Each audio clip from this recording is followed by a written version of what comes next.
This is an absolute question of how to completely stop addictions and self-sabotaging activity. And he just answered it where he said the addiction is second to your trauma.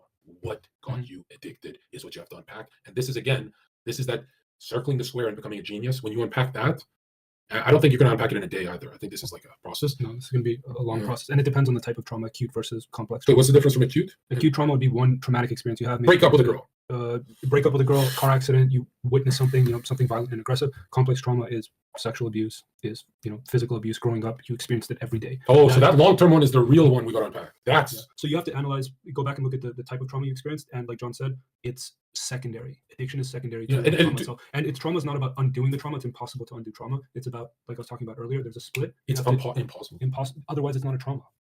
Oh, as in like when you get a cut, the scar is there. Trauma by definition is something that will change your life. By definition. Right, perspective, everything. Yes. But the idea is integrating that trauma with your sense of identity, not allowing the trauma identity to dictate your entire understanding and concept of yourself. What he's trying to say by the trauma comes before the addiction is look at a cocaine addict who became a cocaine addict after their mother died. They could be super addicted. And let's say they lost their mom, even for this imaginary guy, they lost their mom at 15 years old, let's say. The most addicted cokehead who will literally suck dick for a gram.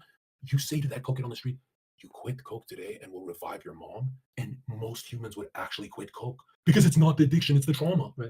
That to me is like, which is crazy because like that means nobody actually reflects deep. They just go, I'm addicted. They don't go deeper. It'd be very difficult to go deeper alone. You can't do it alone.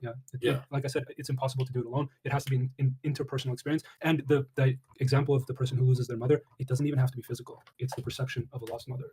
Oh, that's the object, shit. So they stop talking to her. Or the mother stops talking to them. The mother's depressed, withdraws.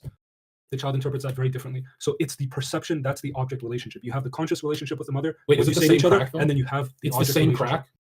That if they lost their mother physically versus they stopped talking to her, is it the same? Yeah. But one crack's obviously deeper. Yes, technically speaking, because in one there's a way to get the mother back, and in another there isn't. So do people put it in the back of their head like, I'll just fix with my relationship with my mom in the future? Do they do that, or do they just, because a lot of these guys just give up on their parents? Yeah, they give up on a lot of things. Most of the time. Like Dana White, did you see the things he said when his mother passed because she wasn't supporting his dreams and stuff? And she was like calling him out for being greedy and all that stuff. He said, yeah, she's dead, and we didn't have a good relationship. And then the thing is, who the fuck was interviewing? They said, isn't that cold? He said, well, she wasn't there for me. I was like, whoa. Hey, Dana's a rooster, right? Very aggressive guy.